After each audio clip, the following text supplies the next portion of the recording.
Thank you for joining us for Effective Heart Change. The podcast will discuss how to apply faith principles to real-life situations.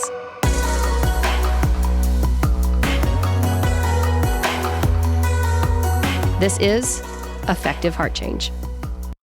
Well, we're here today for Effective Heart Change, talking about those layers, spiritual layers that are developed in us. And it's a foundation series, spiritual foundation, step by step. And today we're talking about influencing, which is number 8. Wow. And there's only 9. We're flying, man. That means we're almost there. Well, I've seen your work, and it seems to be accumulating. It does seem to be accumulating. And I really have appreciated going through the material, because there are things that you write about that I've thought about in one way or another. But to have a systematic look at it is really profitable, and I hope that people are enjoying the time with us. I think that's one thing that I do that is a little bit unique, is that whole systematic type of a thing. I've said it before, and somebody said they don't understand it. They think I'm saying something, but I call it global, and it's like, no, I'm not talking about international. I'm not talking about multinational. I'm talking about I start at that most general principle level of how do things work, layer 1. How do things work, layer 2? And when you've got all of those principles put together, it tends to make a good understanding of life, and it actually works. Well, global, the only way I can see it as global is it's individual, and individuals make up the global scene. And when we're talking about the family of God, that is applicable. If I'm talking global, let's start where it needs to start, and that's God. God created everything. He created man in his own image. So if you really want the true global, i.e. the biggest picture that is over everything, that absolutely tells us about ourselves and tells us about our lives, it comes back to the character of God. And as you understand the character of God, then you look at the next step, and the next step is, okay, how does God interact with his people? When you understand both the character of God and how he interacts with his people, then you actually start to understand life. And so I'm starting at the highest level, which is God, and breaking it down one step at a time. And the difficulty for the general public, to me, is that we are self-centered, we're egotistical, it all begins and ends with us, and we think on a physical level. The body. I was joking with you before we started. I had a mind-body thing this morning that my mind wanted to get up, was up, and shaking the body, and said, "Let's go." And the body said, "No, I need a little more rest." Not today. And that's kind of the way I see this, is that we tend to understand life and live it by our physical presence and the physical world, and discount, if we account at all, to the spiritual realm. And that's part of what I like to do. I really like to focus in on the spiritual realm, because I believe that it's spirit, soul, and body. That's how we're created. And the spiritual man, I believe, is the most significant part of us, the part that's probably the most in the image of God, when you look at things. So that spiritual man is incredibly significant, and we just don't talk about it much, and we don't understand it very much. Well, let's dive in. Okay. Influencing. We've been talking about layers, and safe, if you go all the way back to the beginning, the spiritual word is peace. A spiritual word is rest. The Bible talks about your spirit. We should be in a place of rest, in a place of peace. That's a spiritual foundation.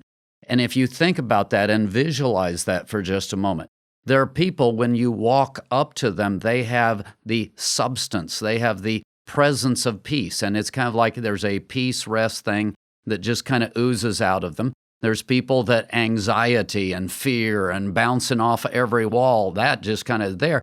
And so you see a dynamic spiritual difference between those two different things. Spiritual stuff is invisible, but it's not invisible. It can be seen.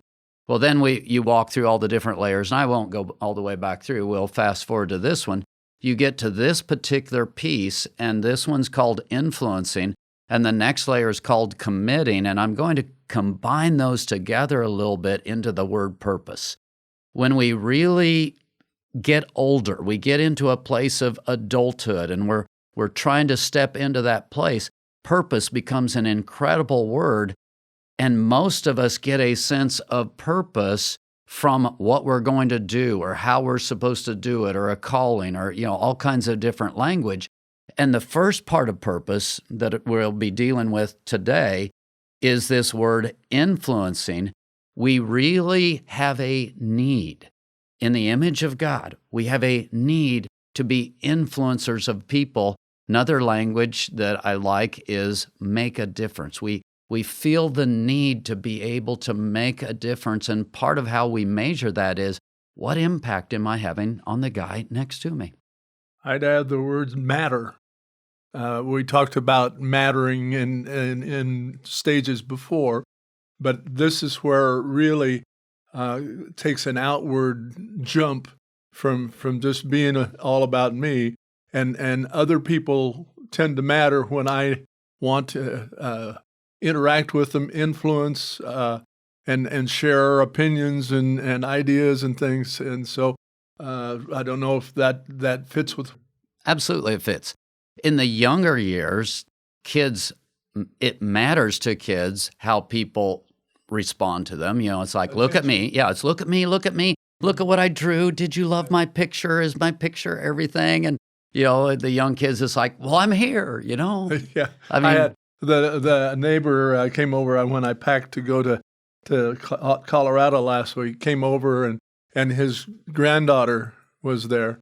And she's probably 4 or 5. And she says, I'm beautiful and I'm smart and I can do anything. And I'm thinking, we were talking about that just today in the program. So when we get into this stage and it's really starting to happen, the I'm here doesn't work anymore, because if I have to present myself, if I have to be that 3-year-old, that 4-year-old, and I'm attracting attention, well, do I really even have meaning? All of a sudden it's like, no, I'm not here. I don't present myself. I need to be noticed. I need to be seen. I need the other people to notice me. And that's what you really get at the developmental stages of this thing. When it's first starting, it's like all of a sudden kids are looking around going, where's my place? How are people responding to me? How are people looking at me? It's very different from that 3-year-old, 4-year-old where it's like, here I am, world. Suddenly it gets real. It does get real, and I begin to notice what's happening around me in the people and how they're responding. Those are the first beginnings of me stepping into a purpose where I'm noticing my influence on my world around me. We'll take a break, talk about just some of these introductory ideas, and then we will get into the meat of it after this.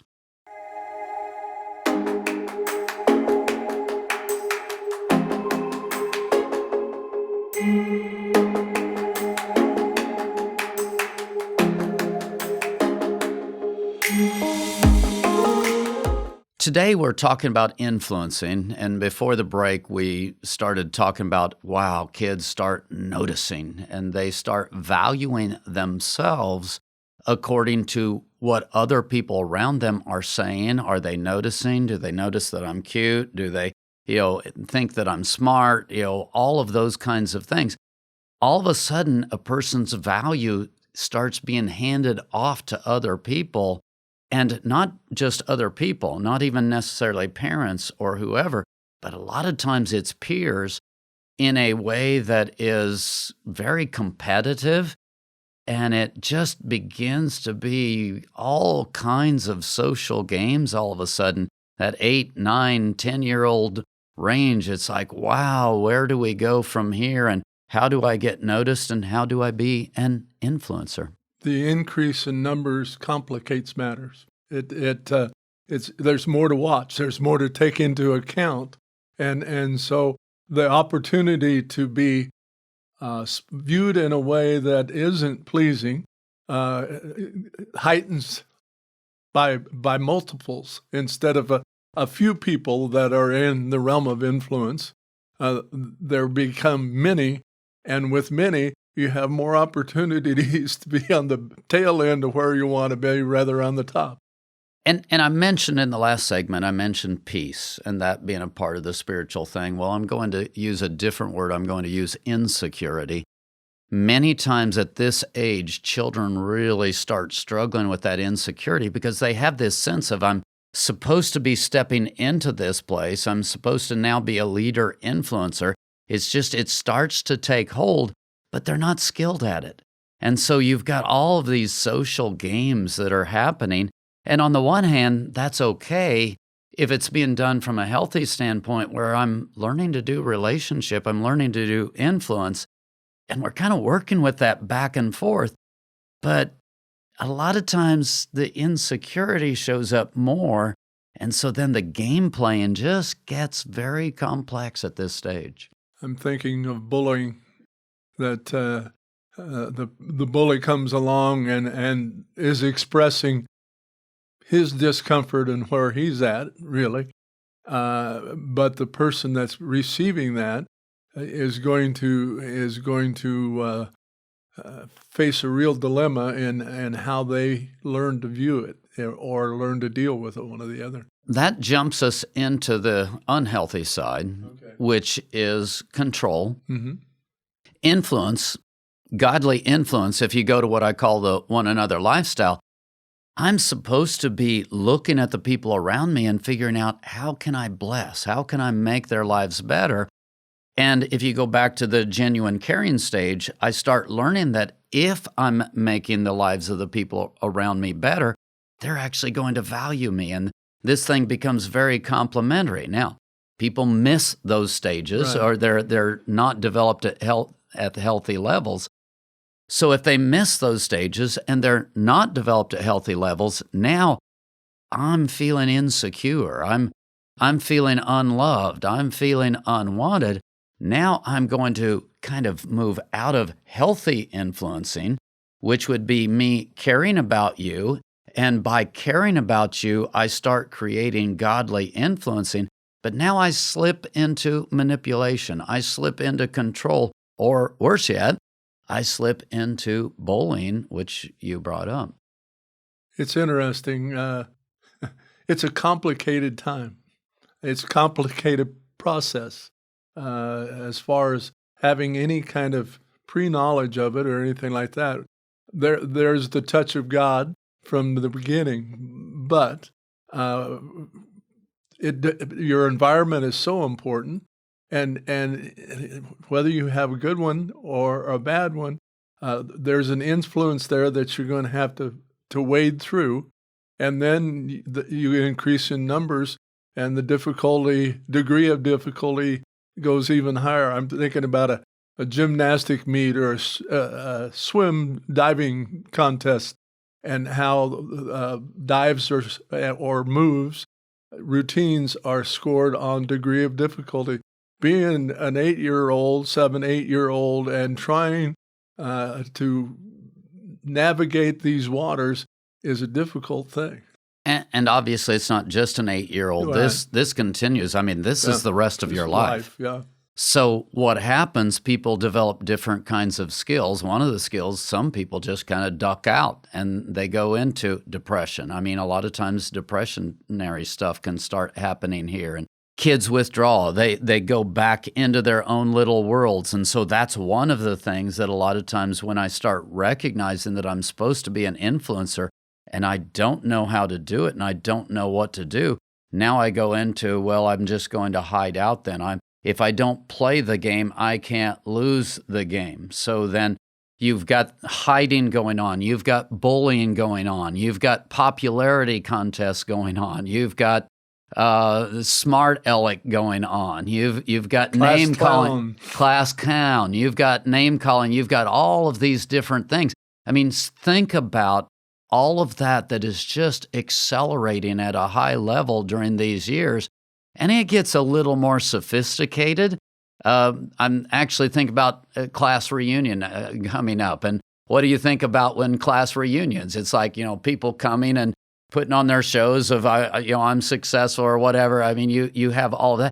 It might become more sophisticated as the years go on, but we don't get away from these kind of games where it's like, tell me I'm valuable. Tell me I'm an influencer. Tell me I'm making a difference. I'm not sure sophisticated is the word. Practiced. We get pretty good at what we practice over and over. And that's what we're talking about in this material is to find something that makes not only your sense for your physical presence, but for your spiritual life. And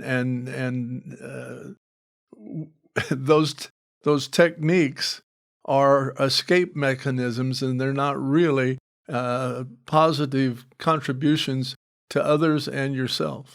It's interesting. You said the word practiced. I actually kind of like that, because the people who are the most comfortable in social settings end up frequently, at least this is what I observe, they repeat themselves over and over again. They'll go tell their one joke line to this particular group, and then they'll find a new audience and tell that same joke line to the next group, and et cetera. And so, yes, you're right that people develop techniques and it's not real and it does play to an audience, and you go through those kinds of things. That's not really genuine relationship, and it may work and it may allow someone to be kind of the life of the party as long as he's moving around doing different things, remembering different things. But what does that do for real relationship and real influence? It's funny that you mentioned that technique because one of my favorite people in life was Ralph Miller, who coached at Wichita State, Iowa, and then Oregon State. And I had the opportunity to work with him and for him in basketball camps, and he told the same stories, which would be a lot like telling the same lines. But the interesting thing about Ralph, I heard him tell stories for years, 15 years probably, and I never heard him change the story. And to me, that's a positive end of what you're talking about, of somebody that has one line or is repetitive to make an impression. Ralph wasn't trying to impress you. He was just telling the stories of his life. And I really have held that at a dear place. So he really told stories with a purpose in mind. Yeah. He had a story that was his story, and he didn't change it to make it better or whatever. He told the same story. We've been exploring the idea of influencing and just the dynamics, especially at those young ages.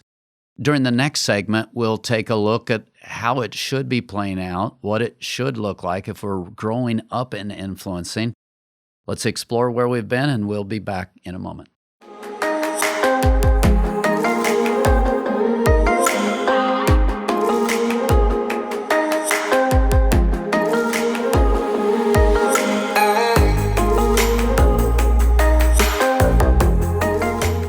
We're back, and I got us kind of headed in a different direction than you were planning. Amazing that happens in a... Actually, not really.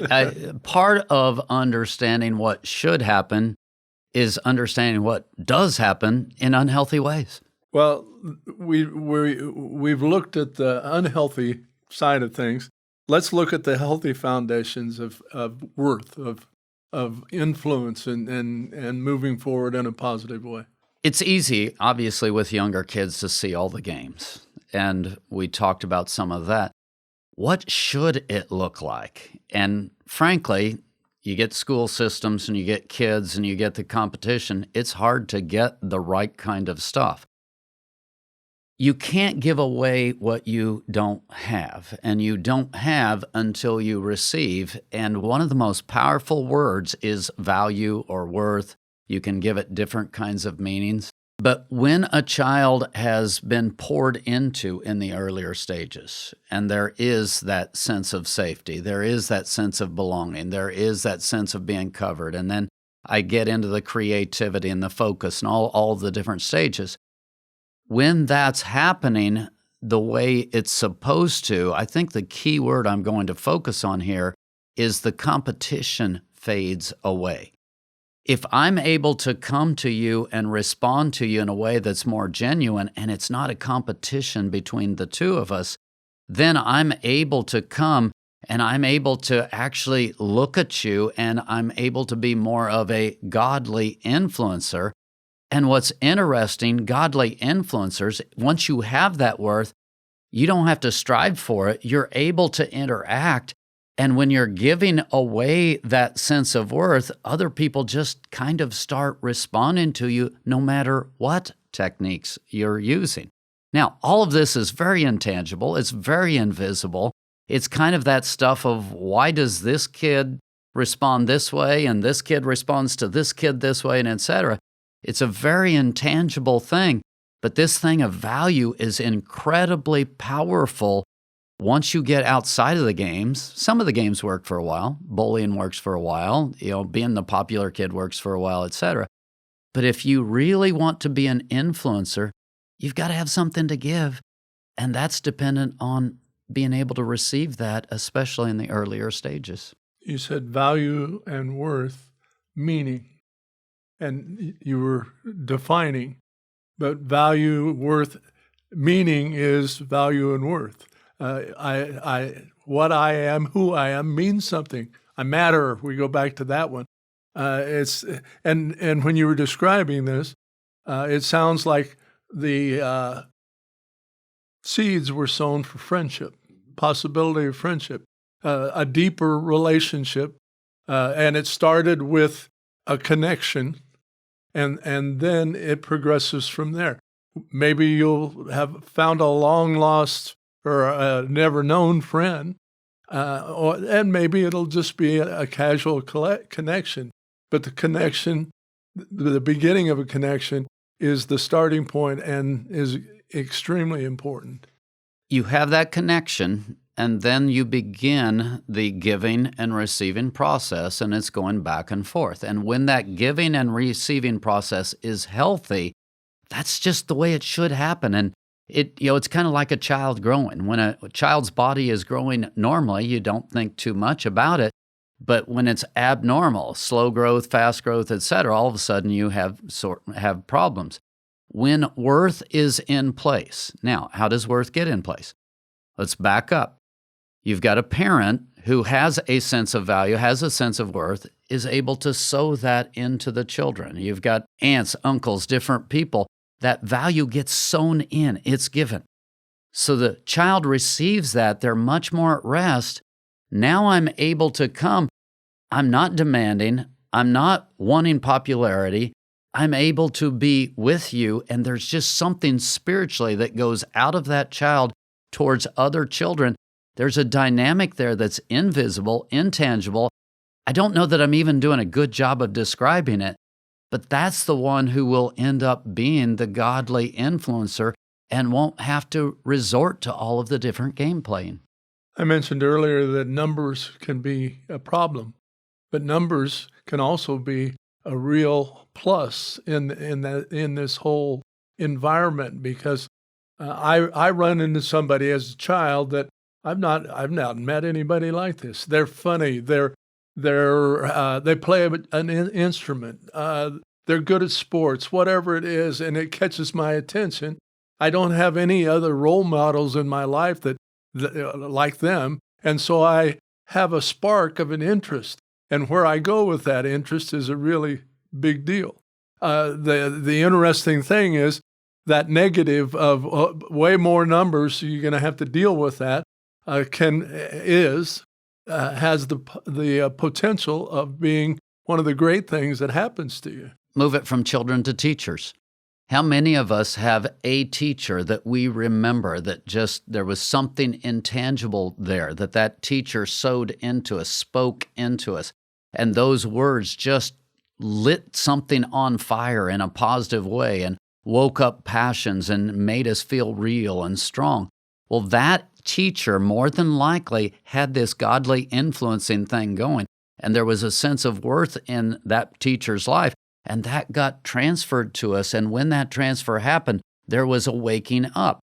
Once that waking up happens, then that student now ends up being that kind of an influencer in the class among the peers. I'm part of a scholarship group, and we just finished our evaluations. And it's interesting to me to read. I actually put together there's 5 essay questions that they are invited to write about. And it's interesting to see the expression and read the expression of people and the people that influence them. And it's very rewarding, or it can be very disappointing, because a lot of kids will write one line and just leave it alone, which is that's not the idea behind it. But those that have an obvious connection with someone, the expressions are really beautiful. This takes us into, how do you get there?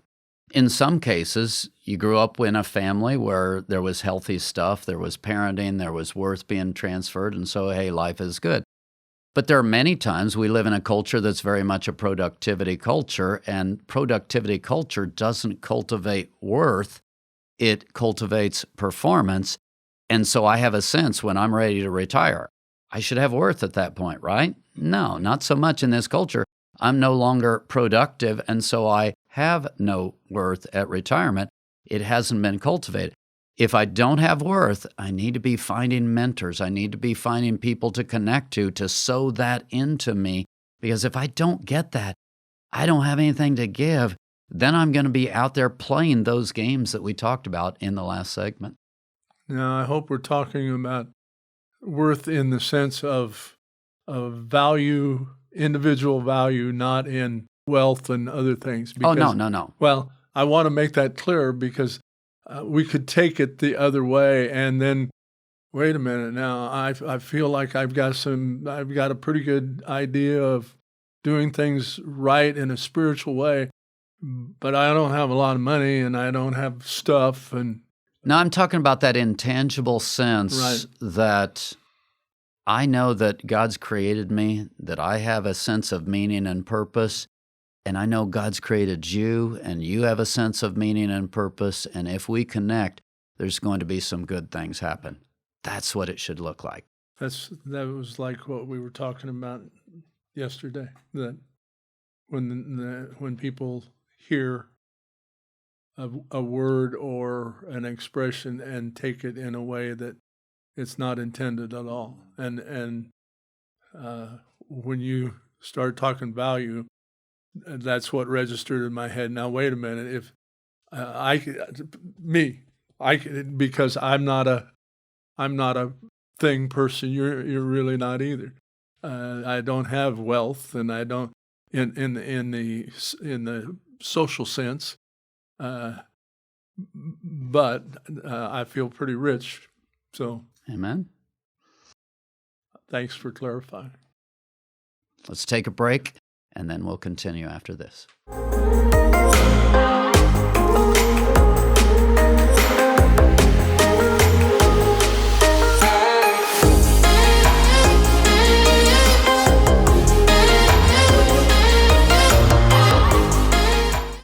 In this segment, I really want to talk about the concept that the people who want to be leaders, the people who want to be influencers, generally aren't good leaders and aren't good influencers. Why is that? Because if you're going to be a good leader, a good influencer, it can't be about you. If you want to be a good leader, if you're paying attention to being a good leader, now you can grow techniques, but if you're wanting to be a good leader, you're wanting to be the influencer, who are you paying attention to? Yourself. And if I'm paying attention to me, if I'm not able to lose myself and just pay attention to you, let's go back to the genuine caring layer, where I'm seeing you, I'm understanding what you need, I'm understanding how you need it, and I'm really making an effort then to lose sight of myself and come alongside you in a way that I'm attentive to you, I'm hearing you, I'm listening at a high level. If you want to pass worth to another person, treat someone that way, in that manner. It's incredibly powerful, and you will be a leader. Earlier, you used the word techniques. We can develop techniques, and I've watched people ask questions, which is a good start as far as getting to know someone else and opening up, letting them share their perception of themselves, and you're inviting that. But there are people that if you listen, you can tell it's a technique. It's like a sales deal. I worked selling vacuum cleaners, no less, in Hawaii for a year. And the best salesman was good at both. He was good at really drawing people out with sincere questions, but he also was a technique guy when he knew he was going to end up spending 30 minutes and not have a chance of selling it. So he'd ask a few questions and be gone. So a person can have both skills, but the one that matters is to show genuine interest and to draw someone out that way. I really take it back to what we talked about last time, which was worth. And again, I'm not talking money. I'm talking about that inner sense of value when you know you're created by God and you know you have a purpose and you don't have to flaunt it. There's something there that's given away to other people, and you do need the second part. That second part is knowing that that other person is created by God. If I've got that intangible going, then I bring along the techniques, because it will take techniques. It does take communication skills. I need to work at communication skills. A big one that I talk about over and over again in the program is people take things personally. So if when you're speaking, I allow what you're saying to offend me, and I get angry and I get bitter, all of those kinds of things, self-control ends up being incredibly important. Go back to the focus stage. I'm able to have delayed gratification. I'm able to slow the process down. I'm able to understand that this relationship may take time. It may take energy. It will take time. Absolutely. It will take energy. And so when I'm able to do those kinds of things, now I'm able to be a godly influencer. If I'm not able to slow that process down and think long haul and long term and think value and worth and all these kinds of intangibles that we're talking, then I'm going to go into the techniques in order to use you, and in the long term, it will backfire and it will blow up on you in a way that, oh wow, the only way you're really going to get what you want is to be the bully or to be the absolute manipulator, controller, and that's just not a fun or fulfilling life. Resentment will be the end product. Well, not even the end product. It'll be the beginning of the end product. And that's not where you want to go. So me being able to be settled in me, rest in me, it's kind of interesting. If I want to be an influencer, I need to stop being an influencer. If I'm caring about it, being an influencer, if I'm needing to be an influencer, so often I hear people in the drug alcohol area who are like, well, God must have a great plan for me because look at all I've struggled through and look at all I've lived and I've this and that. That focus on self at that particular point in time, it's a motivating thing. And so, okay, go ahead and motivate yourself with that. Do it at home, though. Yeah. But what you're doing, you're back to paying attention to you. So when you're with the people around you, you can't be genuine, you can't be real, you can't have your attention where it needs to be an influencer. And so the whole time you're talking about your need to be an influencer so that you can feel significant to help make up for all the failures that you've had in the past, you're not doing the very thing that you hope you're doing.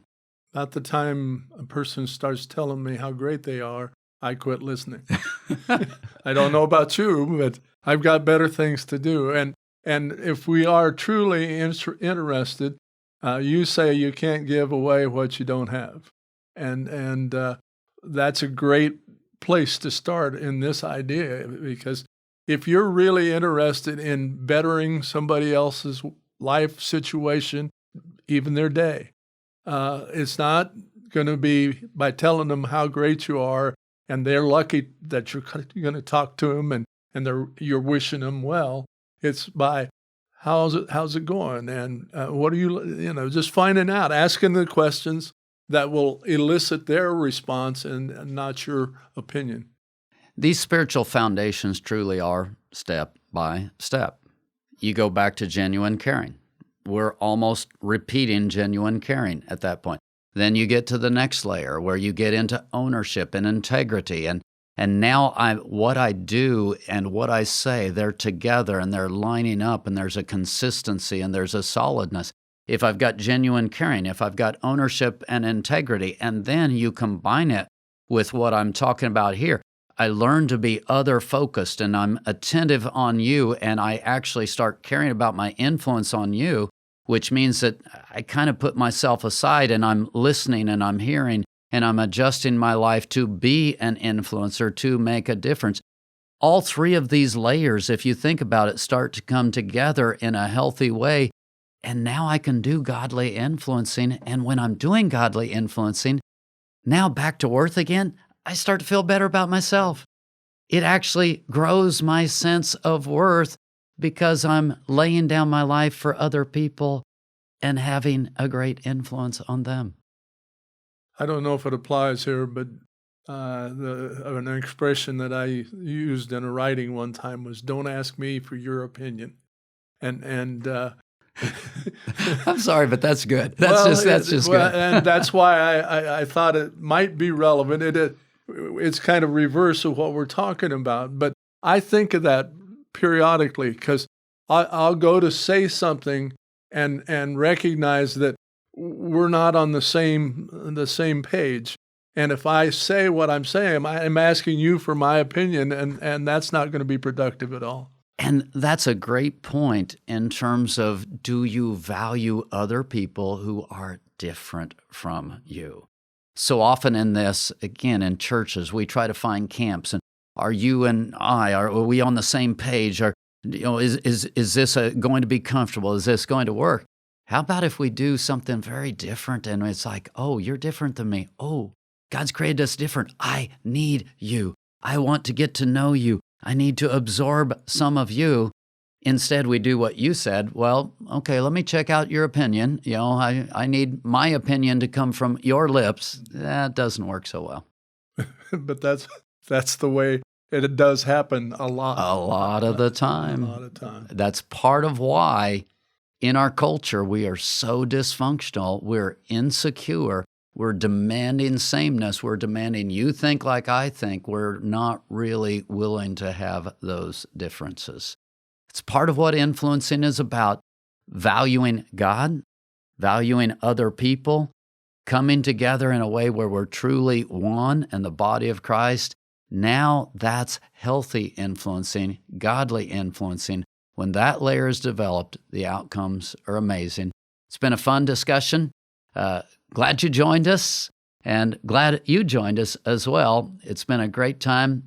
We'll hope you'll see us next time when we explore the next layer, which is committing.